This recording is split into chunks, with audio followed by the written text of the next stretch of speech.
په دې اولنۍ ورځو کې اتم کال کې یو بله واقعه او دا هم په دغه ابتدایي ورځو کې و چې الله سبحانه وتعالی شراب حرام کړی و. بعض علما دا وایي دا شراب چې دي دا الله په څلورم کال حرام کړي و. خو صحیح خبره دا ده چې دا قول کمزوری دی. شراب دا په اتم کال کې حرام شوي دي. اتم کال د هجرت پیغمبر صلی الله علیه وسلم مدینې ته چې کله هجرت وکړو د هغې په اتم کال باندې الله سبحانه وتعالی شراب حرام کړي او په هغې باندې یو څو دلایل دي چې دا خبره صحیح ده. لکه یو دلیل پې دا دی په صحیح مسلم کې دا حدیث دی عبدالله بن عباس رضی الله عنهما د هغه نه چا تپوس وکړو چې دا شراب خرڅول څنګه دي. نو هغه وایي چې د پیغمبر صلی الله علیه وسلم یو ملګری و د ثقیف قبیلې و یا د دوس قبیلې نه و. نو کله چې پیغمبر صلی الله علیه وسلم مکه فتح کړه په دغه موقع باندې هغه د پیغمبر صلی الله علیه وسلم سره ملاقات وکړو او په یو لوښي کې شراب راوړي. نو پیغمبر صلی الله علیه وسلم ورته یا ابا فلان ای پلانیه اما علمت ان الله حرمها تا ته دا پته نشي چې دا الله حرام کړي دي.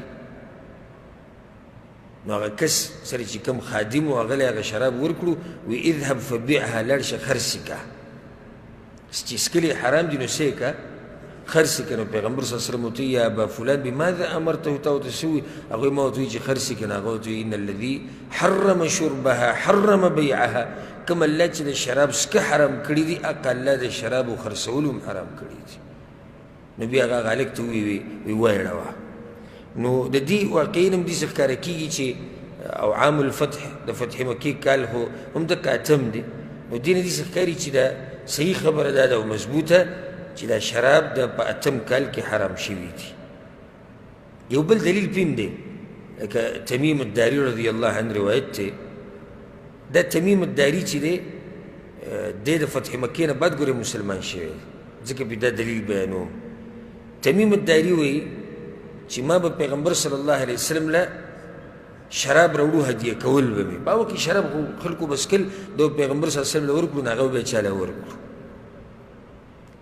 فلما كان عام حرمت په کوم کال چې حرام شو زه رالم یو لوښي کې مې شراب راوړو وی پیغمبر صلی الله علیه وسلم ورته وایي چې تا ته دا پته شته چې دا الله حرام کړي دي. نو تمیم ورته وایي افلا ابيعها وانتفع بثمنها یا رسول الله خرڅ به کړم او د مال نه به فایده واخلم. فنهاه پیغمبر صلی الله علیه وسلم منع کړو وایي چې یو شی حرامي د هغې خرڅولو هم حرامي. نو دې نه دا واضحه شوه چې شراب په کوم کال حرام شوي دي؟ اتم کال. ښه دا شراب اکدم الله نه دي حرام کړي بلکې مشهوره خو دا ده چې دا په 3 مرحلو باندې دا خبره تېره شوې ده. خو که زه داسې ووایم چې په 4 مرحلو تېره شوې ده نو دا به انشاءالله ډېره واضحه وي. که څوک درنه تپوس وکړي چې د شرابو دا حرمت په څو مرحلو تېر شوی دی نو بیا به 4. څنګه؟ اولنۍ مرحله چې کله حلال و الله ډېره ناشنا خبره کړې ده په سورة النحل کې ډېره باریک اشاره پکې ده. الله وی ومن ثمرات النخیل والاعناب او میوې کجوري او انګور تتخذون منه سکرا تاسو د دې نه هغه جوس جوړوئ هغه عصیر ته جوړوئ چې هغه نشه پیدا کوي لکه دا پکې فایده ده کجوره کې او دغه شان په انګور کې دا په هغو کې چې کله حلال ورزقا حسنا او ښایسته رزق تاسو له دې نه اخلئ. نو ګوره دې شرابو ته الله ښایسته رزق ونوي تتخذون منه سکرا ورزقا حسنا. دې کې الله یو اشاره وکړه خو یعنې ډېره پټه اشاره ده که څوک پرې پوهېږي. مطلب دا چې شراب ښایسته رزق نه دی خو ګوره لا حرام کړي نه دي. نو چې څوک پرې پوهېدو پرې پوه شو چې یاره د ښایسته رزق په مقابله کې شراب دي موږ یې نه څکو. بعضو کسانو پرېښود. 2 مرحله په سورة البقره کې الله وایي یسألونک عن الخمر والمیسر دوی تا نه تپوس کوي په باره د شرابو کې او په باره د جوارۍ کې. قل فیهما اثم کبیر ومنافع للناس ورته ووایه چې په دې کې د خلکو دپاره فایدې هم شتي او لویه ګناه پکې هم ده، لویه ګناه پکې ده او فایدې پکې هم شتي. و اثمهما اکبر، او ګناه یې د فایدو نه ډېره ده. و دې ځکه الله एकदम دا نه دي وي چې میس کوي بلکل، خو فایده پکې هم شتي، نقصان هم شتي، او نقصان ډېر دی د فایدې نه. نو بعضو خلکو پرېښود چې یاره نقصان یې ډېر دی د فایدې نه، نو بیا موږ څه کوو چې شراب څکو؟ نو بعضو بیا پرېښود. دا دویمه مرحله شو. درېیمه کې الله دا ووایي یا ایها الذین آمنوا لا تقربوا الصلاة وانتم سکارا. ای ایمان والو، منځه ته به په هغه وخت کې نه نږدې کېږئ چې کله تاسو نشه کړي. لمونځ په ورځ کې څو ټیمه دی؟ 5 ټیمه دی. فرض مونځ 5 ټیمه دی. نو چې 5 ټیمه فرض مونځ دی او الله وایي چې شراب دې څکلي نه به راځي، نو کوم ټیم کې بیا دې ته موقع میلاویږي؟ د الله دې کارونو ته ګوره څنګه په طریقه باندې د مسلمانان بندۍ په شرابو باندې. نو ډېرو خلکو پرېښودو وایي چې منزله پکې نه شو تللی، نو بیا به یې څه کوو؟ ښه دا آیت کله نازل شوی و؟ په سنن ترمذي کې یو روایت ته امام ابو داود هم راوړی. علي بن ابي طالب رضی الله عنه وی عبدالرحمن بن عوف یو پیر موږ له د روټۍ پروګرام کړی. وی موږ چې لاړو موږ ډوډۍ وخوړه، وسقانا من الخمر، او ډوډۍ پسې بیا شراب راوړو، موږ شراب هم وڅکو. فاخذت فینا، نشه یې کړو، دې شرابو څه کړو؟ نشه یې کړو. د منځه ټیم شو، وی هغوی زه ور مخکې کړم منځه ته چې ته مونځ وکړه. وی زه چې منځه ته ور مخکې شوم، نو قل یا ایها الکافرون مې شروع کړو هغه صورت. قل یا ایها الکافرون لا اعبد ما تعبدون ونحن نعبد ما تعبدون. داسې وی په نشه کې چې موږ بندګي کوو د هغه څه چې تاسو یې بندګي کوئ. آیت بلکل الټه کړو د نشې د لاسه. الله د آیت نازل کړو ای ایمان والو چې کله په نشه کې لمانځه ته به نه نږدې کېږي. یو حدیث کې راځي عمر بن الخطاب رضی الله عنه، امام طحاوي دا روایت راوړی، وی ما اورېدلي وو پیغمبر صلی الله علیه وسلم یو کس ولیږو، اواز یې وکړو، او دغه ټیم کې د منځه دپاره اقامت وشو. عکس د اواز وکړو د پیغمبر د طرف نه، اذا اقیمت الصلاة فلا یقربن الصلاة سکران. کله چې د منځه دپاره اقامت وشي، نو تاسو کې د هغه سړی منزله نه راځي، نه دې رانږدې کېږي کوم چې سکران او په نشه کې. دا درېیمه مرحله شو. څلورمه مرحله اخرنۍ او د الله فیصله، یا ایها الذین آمنوا انما الخمر والمیسر والانصاب والازلام رجس من عمل الشیطان. الله دې که ښه واضح وي چې شراب څکه د شیطاني عمل دی، فاجتنبوه، ځان به ترې لرې ساتئ. بس بلکل ختم، د دې نه اخوا بیا څه نشته. نو په څلورو مرحلو سره تیر شوي دي. په اولنۍ مرحله کې څه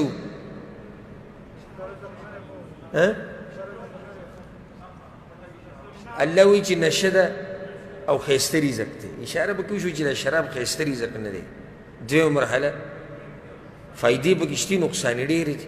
درېیمه مرحله منزله به نه راځي داسې حال کې چې شراب دې څکلي. څلورمه بلکل ختم. نو ځکه دا په څلورو مرحلو باندې تیر شوی دی. او د دې آیت د نازلېدو سبب یو دا ذکر کوي په صحیح مسلم کې دا حدیث دی سعد بن ابي وقاص رضی الله عنه. الله چې دا شراب بلکل حرام کړو، ولې؟ دی وجه ده. ګوره هغه وایي سعد بن ابي وقاص وایي زه رالم، بعض کسان د انصارو ناسو او بعض د مهاجرینو. مهاجرین ناسو مدینې والا، مکې والا، او انصار مدینې والا، دوی ناسو ډوډۍ یې خوړه. سعد رضی الله عنه وی زه په دوی باندې تیر شوم، نو ما ته اواز وکړو چې تعاله نطعمک ونسقیک خمرا، راشه ډوډۍ به مو وخورو، شراب به وڅښو. وذلك قبل ان تحرم الخمر، او دا هغه وخت کې لا شراب نو حرام شي. وی فاتیتهم فی حش، زه رالم دوی بیا چې دعوت یې ماته راکړو چې ورنو دوی باغ کې ناست، باغ کې ډډې لګولې. فاذا راس جزور مشوی عندهم، د اوښ سرې سور کړی و مزېدار هغه پروت و هغه یې خوړو وزق من خمر او د شرابو یو لوښی هم پروت وی ما ډوډۍ وخوړه د ټولو ډوډۍ وخوړه او بیا موږ شراب وڅښو بیا د انصارو د مهاجرینو خبره په منځ کې سټارټه شوه ښه دا ټول اوس شراب څښلي دي او په منځ کې خبره سټارټه شوه چې یاره انصار د مدینې والا او د دوی دا قبیله ده او هغه مکې والا وی ما دا خبره وکړه سعد وی ما ووی المهاجرون خیر من الانصار مهاجرین د انصارو نه څه دي غوره دي نو په هغو کې یو سړی راپاڅېدو په دې انصارو کې ښه دا ډېر اوچت خلک ګوره نشه د انسان عقل بند دی ولې ورته الله شیطاني کار ویلی دی او ولې دې ته مسکر وایي د انسان نشه دا نشه د انسان عقل بند دی رب العالمین زموږ د عقل حفاظت کړی چې د عقل د دوی بند نشي نو په دوی کې یو سړی راپاڅېدو فأخذ رجل منهم أحد لحيي الرأس فضربني به فجرح بأنفي هلته منځ کې دوی ته خوراک دپاره څه شی پروت و د اوښ سر پروت و چې راپاڅېدو د هغې یو جام یې راواغسته د هغه سر نه یو جام یې راوویسته او په هغې باندې زه وویشتم نو زما د پوزه زخمي شوه وی زلالم پیغمبر صلی اللہ علیہ وسلم تمی ہوئی فانزل اللہ تعالی اللہ دا آیت نازل کو چی اے ایمان والو دا شراب گورے شیطانی عمل دے نن نبات بے نس کی لیکن چی دا خودی لوی نقصان کی یو حدیث کی دیسی مرازی امام نسائی راوڑے دا عبداللہ بن عباس رضی اللہ عنہ وی دو قبیلی دا انصارو ناستی وی مدینی والا دو خاندانونو والو نو دوی شراب وسکلو حتی اذا ثمیلو معنی داری چې خبه نشکی شو نو بازو په خبرو کې وران شو نو دا باز ورلو په بازو باندې خو یو بلی ووهل بیا چې کله دی نشي نه داسې را بیدار شو نو جعل الرجل یرى الاثر بوجهه وبرأسه ولحيته د چا په مخ کې کرخې شوي دي د چا سر زخمي شوی دی د چا ګیره ویستې شوې ده نو بیا یې دا ووي هر یو به دا وګوره وایي دغه پلاني اخي فلان زما پلانې رور هغه ما سره دا کار کړی دی که چېرته دی په موږ مهربانه وی او موږ سره محبت وی دا کار به یې نه وی کړی عبدالله بن عباس وی وکانو اخوة لیس فی قلوبهم ضغائن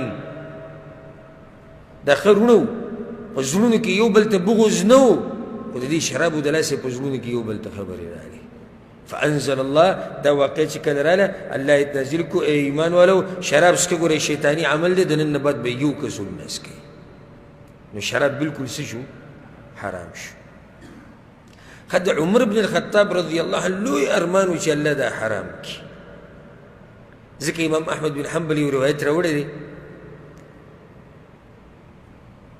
عمر بن خطاب وی کله چې ما دا خبر وکړه چې اللهم بین لنا فی الخمر بیانا شافیا وی ما دا سوال وکړي چې یا الله د دې شرابو مبارکې واضحه بیان وکړه واضحه خبره یعنې حرام وکړه نو آیت نازل شو چې دوی تپوس کې تا نه په باره د شرابو کې ته ورته ووایه چې فایده پکې مشته او نقصان یې ډېر دی عمر بن خطاب وایي چې ما ته وویلی شو چې یاره الله داسې آیت نازل کړی وی ما چې یا الله واضحه بیان پکې وکړه دین هم واضحه وی الله آیت نازل کو چې کله تاسو شراب څکلي نو بیا ومنزله نه ځي وی ما ته وویلی شو چې الله خو دا آیت نازل کړی وی ما چې اللهم بین لنا فی الخمر بیانا شافیا یا الله واضحه یعنی حرامي که وی بیا په آخره کې دغه آیت نازل شو چې انما الخمر والمیسر والانصاب والازلام رجس من عمل الشیطان فاجتنبوه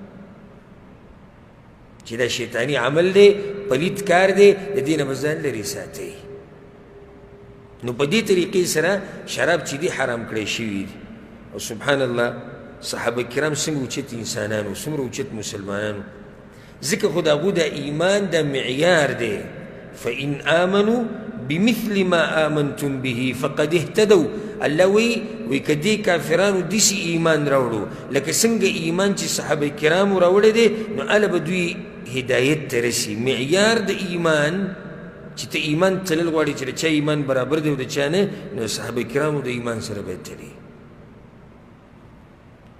انس بن مالک رضی اللہ عنہ روایت تے او په صحیح بخاری سے مسلم کې دا شتی وی كنت ساقي القوم يوم حرمت الخمر په کوم ورځ چې الله دا شراب حرام کړو په هغه ورځ زه ساقي وم. ساقي څنګه وم؟ ابو طلحه رضی الله عنه سه میلمانه راوستي وو، ملګري راوستي وو او دی خو کشر و خدمت یې کوو که نه. نو زه یومه دا شراب مې دې ملګرو ته اچول میلمنو ته. وی په دې کې یو کس راغی اواز یې وکړو الا ان الخمر قد حرمت، خبردار شراب ګوره حرام شوي دي. ښه دا یو سړی راغی، یو زمونږ اوازونه بوغ شو چې پلانې کار حرام دی، پلانې شی حرام دی، پلانې کار حرام دی، پلانې شی حرام دی، الله دا وایي، د الله پیغمبر دا وایي. او بیا هم چونکې چوناچې څنګه ولې ایمانونه هم کمزور دی او الله غفور رحیم دی او خیمه مونځ خو کومه. عقیده د توحید را سره ده که نه؟ مزې کوه چې بس کومه ګناه کې کوه، عقیده د توحید خوش دي. یو کس آواز وکړو خبردار شراب حرام شوي دي. وی ما ته ابو طلحه وی چې اخرج فانظر، لاړ شه بهر وګورې چې دا خبره رښتیا ده که نه؟ یا دا څوک آواز کوي؟ وی زه چې لاړم چې وکتو نو منادیا ینادي، یو کس لګیا دی آواز کوي چې الا ان الخمر قد حرمت، خبردار پیغمبر وی چې شراب حرام شوي دي، آیتونه نازل شوي دي. وی زه رالم ابو طلحه رضی الله عنه ما ته وی چې څه خبر دی؟ وی ما ورته وی چې خو چې حرام شوي. ایمان څنګه یې ګوره. فقال اذهب فاحرقها، انسه لاړ شه دا څومره شراب چې دي د مدینې په کوڅو کې واړوه.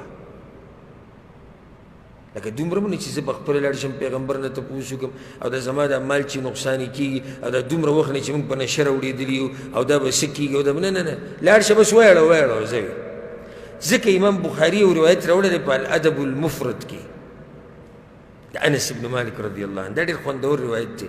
وی فما قالوا متى او حتى ننظر، وی په دې ټولو کې یو هم دا ونه وي چې کله حرام شوي دي یا موږ په خپله معلومات کوو. قالوا یا انس، مجلس کې چې څومره میلمانه ناستو د ابو طلحه سره ټولو په شریک آواز وکړو ای انسه احرقها، واړوه ویسه چې الله حرام کړي دي نو بیا به موږ څه کوو. ځکه روایتونه کې راځي چې په هغه ورځ د مدینې په دې کوڅو کې د شراب روان و داسې واړول صحابه کرامو. دې ته وایي ایمان، دې ته وایي د پیغمبر تابعداري، دې ته وایي د الله طاعت.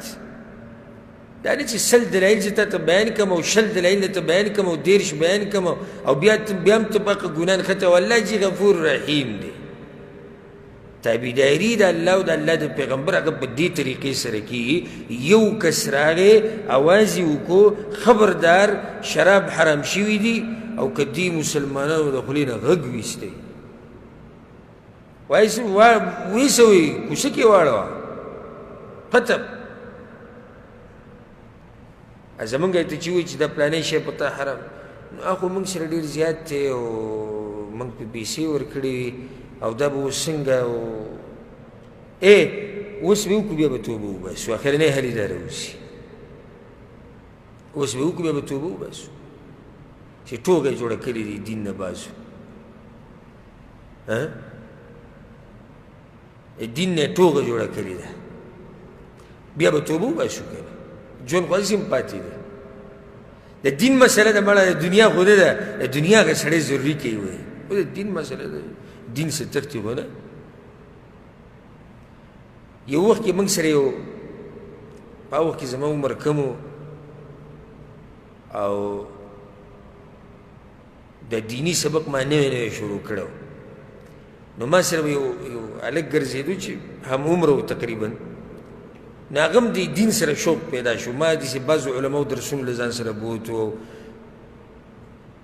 نو د هغه هم شوق پیدا شو. ما ته وایي چې زه خپل مور پلار ته وایم چې ما د سکول نه راوباسي او دیني سبق ته مې کښېني. ما ووایه ورته د هغوی خپله مرضي ده، زه تاته څه ووایم؟ هغه لاړ ویې مور ته، نو زه ورسره تللی وم. نو مور یې وایي دې الفاظو ورته ویې خندل، وی دین خانه سے تختی نه، دین تختی نه، قرآن تختی نه تانه. بیا به ووایې خو دا دې اوس عمر دی بیا دې په سکول کې نه اخلي. ګورې دین څه تښتي څه دین خو بیا چې کله بوډای شوې او د هر څه نه ووتي جانماز به ځان له پیدا کړي که نه لمونځ به کوې په جومات کې دین دې ته وایي او یا غټ نه غټ قاري صاحب به دله کور ته راولو ناظره قرآن خو به راته وایي که نه بس د نور علم څه ته وایي داسې چې کور ته په قاري راتلو باندې خلک مولیان کېدل ټوله دنیا به مولیان علم علمي دې لپاره به وخت ورکې مال به لګې کوشش به کې محنت به کې نو بعضو ته د دین دا خبره ډېره سپکه ښکاري وایي دین څه تښتي به نو جومات تښتېدلی چېرته تاسو ته پوښ کوم جومات تښتېدلی وایي جومات چې دغه دی دا یو مه کوئ دې بل له به لاړ شي جومات که دغې له لا نړوي دې بل له به لاړ شي نو زه تاته دا وایم ولې دا کمپني د نه تښتي څه دا مزدوري د نه تښتي په دې کې خو دې یو ورځ ونه وي چې نه خیر دی خیر دی ټکې پای کې نه وي او په دین کې خیر دی سبحان الله الشيخ عبد السلام رحمه الله المفسر العلامة الفقيه رب العالمین دی په قبر باندې د رحمتونو باران راووري هغوی ما د یو کس سره بحث کوو د بدعت په باره کې چې دا کار ناروا دی وی د هغوی یو ملا ناست و د هغوی ملا و چې د هغوی ملا خو حق نه وایي که نه دا چې خلک وایي زموږ ملا دی او د هغوی ملا دی دی بیا حق نه شي ویلی ځکه چې د هغوی ملا دی وی هغه ما ته وایي چې مولانا صاحب تا ډېره سختي وکړه خیر دی وی ما وخندل وی ما ته وایي ته خاندې وی ما چې په بدعت کې خیر په حرام کې خیر د کوم ځای راغی ته ما ته وایي خیر دی په حرام کې خیر شتي په ناروا کار کې خیر شتي چې ته ما ته وایي خیر دی خیر دی کوم ځای کې شر دی ناروا دی ګناه ده داسې ټکي وایه ته خیر دی خیر څه شی دی خیر خو په قرآن او حدیث کې پروت دی خیر خو په دین کې پروت دی نو کله چې د دینداري خبر راشي بیا موږ خیر دی جي او په دنیوي کار کې چا ونه وایي چې خیر دی یا لکه دا زوی دی منزله نه راځي جومات ته بس رابه شي رابه شي خیر دی او دا زوی دی کار له نه ځي ده سره به وایي زه وګورم وایي دی ما ته کور کې سره ناستی لوی سنډه د هلکانو خو دغه یې وي مزدوري کوي چې مزدوري نه کوي کور نه دي اوسي زما دا خبرې به حقیقتي انشاءالله که ناسې دي ګیره زوی دې ګیره خریلې ده الله دې پوه کړي نه الله دې پوه کړي زوی دې کار نه کوي زوی دې سکول له نه ځي ده سره زه ګورم شرمن تې ما ونه اړولی زه ګورم نو په هغې کې دې ولې نه وي چې شرمن تې اړوم چې ګیره خریلې ده منزل نه راځي درسونو کې نه کښېني بېدینه دی اوس یو سړی نصیحت کوي چې ما ورته نصیحت کړی ده اوس مې پې نور نه رسي او هدایت د الله په لاس کې ده جدا خبره هسې دا خبره مې دې پورې راواغسته چې دا د صحابه کرامو د ایمان معیار دی وګورئ که یو اعلان چې شراب حرام شوي دی او د مدینې په کوڅو کې ټول وبهېدو بیا بل اشکال خلکو ته په زړونو کې راغی چې دا کوم صحابه کرام چې مړه شوي دي او شراب به څکل چې دا به الله وبخي او که نه الله آیت نازل کو په سورة المائده کې ليس على الذين آمنوا وعملوا الصالحات جناح فيما طعموا اذا ما اتقوا وآمنوا وعملوا الصالحات الله وي په خلکو باندې ګناه نشته ځکه چې په وخت کې شراب حرام شوي نو کوم خلک چې د شراب د حرمت نه مخکې مړه دي کوم مسلمانان چې مړه دي په هغوی باندې څه ګناه نشته